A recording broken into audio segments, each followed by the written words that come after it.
Hi everyone, welcome back to another video from Apps Tech Academy.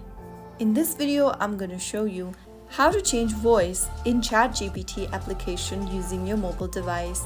First of all, open up the ChatGPT app on your phone and make sure that you're logged into your account if you've not already. Once you're inside the main home screen, go ahead and tap on the two lines at the top left corner. Now at the bottom, click on your name. This will bring up the settings page.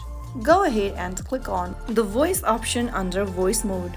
Now swipe along to other voice options by swiping left or right. Hey, it's great to meet you. How's your day going? After listening to the voices available, select the one you'd like and tap on done. And just like that, ChatGPT will now respond in the new voice you chose. If you want to change voices again, you can just repeat this step and choose a different voice you'd like to change to. If you found the video helpful, don't forget to like, share and subscribe to the channel. I will be back again in the next episode. Thank you for watching.